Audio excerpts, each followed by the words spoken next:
Hey, what's up everybody? This is Alex Molina 93 here. Today is my full review of Yooka-Laylee. This game was a Kickstarter game back in 2015, made by the former Rare employees who founded the company called Collectathon Games, the guys who made ambitious titles for Super Nintendo and Nintendo 64 back in the day. But since they were bought out by Microsoft in 2002, not anymore. Some of them left, some of them have been fired. They're doing their own thing because they could not stand on how Rare is nowadays in the present. Neither do us, the classic fans. And this game was announced and a lot of Banjo-Kazooie fans, including myself, were excited for this. And we cannot believe that they're making this game come true because we wanted a real sequel to Banjo-Kazooie, not some bolts. It is not a true sequel. I'm sorry, it isn't. This is what we wanted.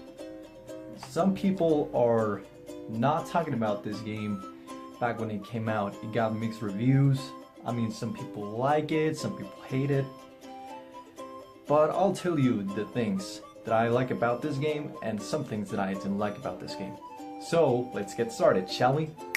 The presentation overall, it is very good. The graphics in this game look absolutely fantastic. It looks very detailed, very colorful. It was made with the Unity engine and yeah, it looks very good. I really like the way it looks. When I'm playing this game, it feels like I'm playing a Rare game from the 90s, and it got the magic that we missed from Rare. Rare is out of touch, and some of the Rare employees, they did some of the good stuff with this. Very good. Characters in this game, they remind you a lot from the Banjo games. A male green chameleon who is called Yooka, who has the same personality as Banjo, and a female purple bat with a huge red nose who's called Laylee. She has the same personality as Kazooie. So yeah, and Trouser, it is basically like Bottles the Mole, capital B, who looks like a yellowish Gru from the Despicable Me, which is kind of weird to be honest. He's basically like Gruntilda, the main villain from the Banjo games. Yeah, it is not surprising to be honest. I mean, yeah, it is not surprising to me. And the ghosts are basically Jinjos. The pages are basically Jiggies. The quills are basically music notes. I mean, yeah, it doesn't have too much originality. They need to make something different for this game, of course. This game has a lot of stuff to collect, like Banjo-Kazooie, Banjo-Tooie, and Donkey Kong 64. For pages, you have 145 in total. You have over 1,000 of quills, then you use them to purchase the moves from Trouser, and you have 5 ghosts, or basically Jinjos, that are in each world, of course. And you have one of these thingies that you use for a health meter, for a transformation, and you have a power meter, and that play coin that you needed to play one of those arcades from Rextro. And you want to know how many worlds this game has. It only has like 5 and a hub world. That's it. I mean, it sounds like it is kind of short of a game, but I can see why they put like 25 pages in each world and 20 pages in a hub world, because they needed to make this game even bigger. I mean, this time around, for each world you need to expand them. Depending how many pages you need to expand them. If you don't expand each world, you cannot collect those pages from these worlds. The movesets of this game, I really like them. They're very useful for some certain tasks. that you need to complete them for a pagey, of course. They reward you a pagey when you complete a mission, some of those challenges that this game offers. Yeah, Yuka's tongue, it reminds me of Yoshi. You use Yuka's tongue, besides catching those butterflies for a health meter, you use the Yuka's tongue from those plants that they give you certain abilities like breathing fire, the ice balls, the cannonballs, the grenades, I mean you name it, and they give you some certain transformations like turning into metal, having these sticky honey and stuff like that.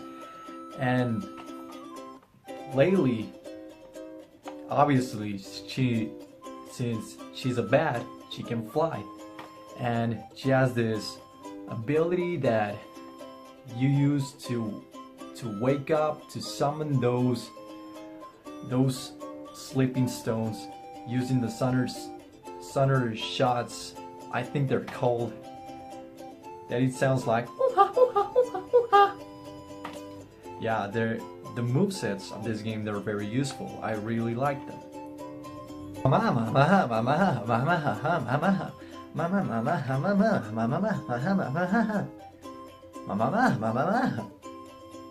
really do like the exploration of these worlds, since you need to collect some of this stuff, and when you collect them all, it's basically very empty. Some pages can be easier to find and some of them can be harder to find, depending how good you are with 3D platformers. Basically, this game is a lot better than Nuts and Bolts. The worlds from Nuts and Bolts, they feel so empty and those missions are so boring.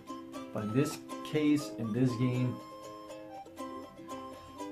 they give you some certain challenges that are worth getting a pagey for. The transformations are back from Banjo-Kazooie and Banjo-Tooie, that you require them for some certain missions that you need for a pagey, of course. This time around, you transform into some inanimated objects for some missions, and you transform into some of the animals, of course.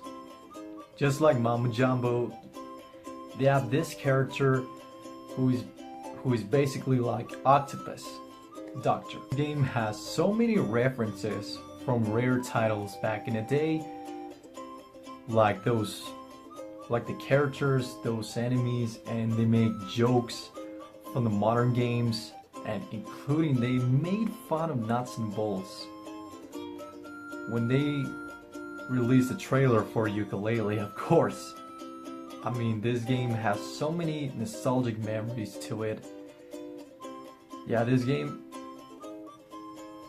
it brought me a lot of memories so far. It's surprising Shovel Knight appears in this game, of course. They control very horribly. The minecarts are in this game, and let me tell you something. I mean, the minecarts from the Donkey Kong Country games and Donkey Kong 64 are fun, but in this game, no, they're not fun at all. It feels very clunky to control the minecart sections, and you have these obstacles that you need to avoid. It is obvious that you need to get more gems as you can for a pagey.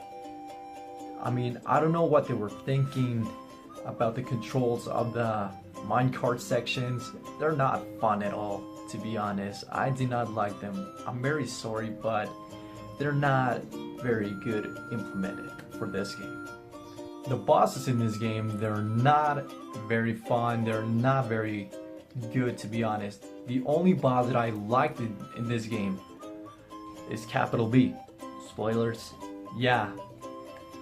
Capital B, as you guys know, that he's the main villain of the game.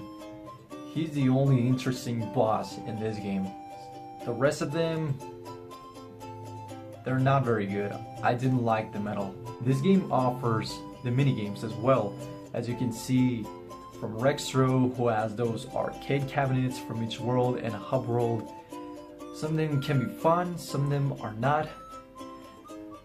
but they are required to play normally and to beat a high score from Rexro to get those 2 pages for each world. And they also have a multiplayer option, and you can play it with your friends or with your family on those mini games. I mean, it can be your thing, but to me honestly,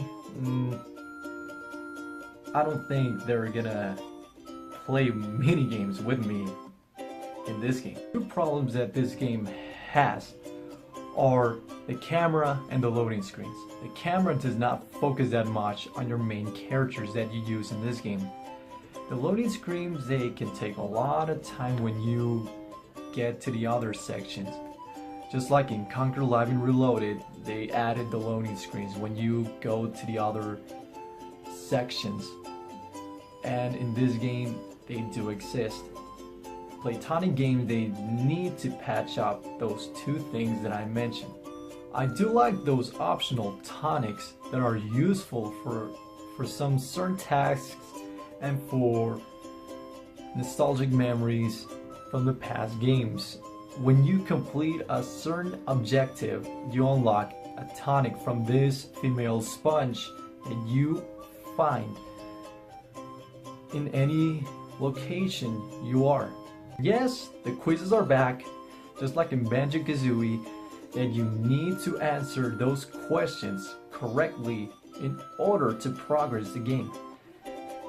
I mean, it has some sections that you need to complete those quizzes if you remember something from those worlds and from the game itself, and you need to answer those questions correctly. Yeah, that's all I have to say about this game. There's some elements that I did like about this game, and there are some stuff that I didn't like. To me, it is a decent platformer. Not perfect, not great, but it is decent, I can say. In my opinion, I don't know you guys, some of you might like it, some of you hate it from what it offered, but this is a game for long-term Banjo-Kazooie fans, including myself. I was looking forward to this game when it was announced and it finally came out in our hands. So yeah,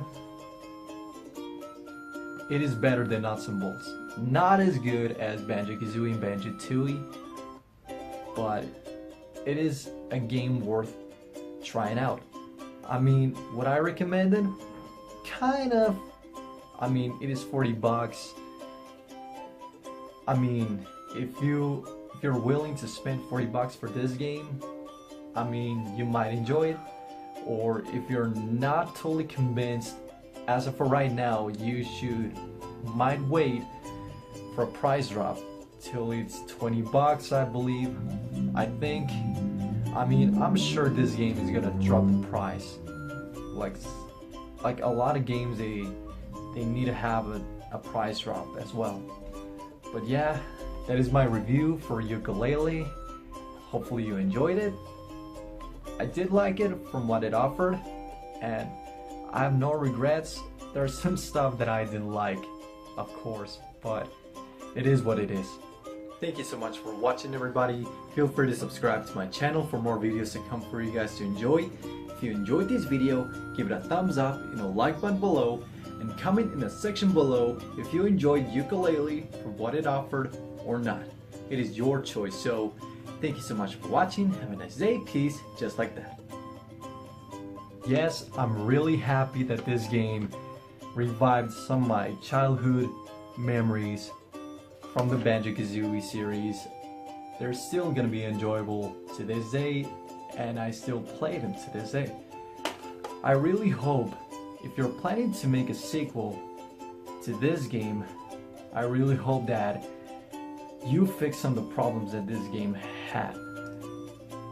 And thank you very much, Playtonic Games. I'm really looking forward to what they're gonna do in the near future.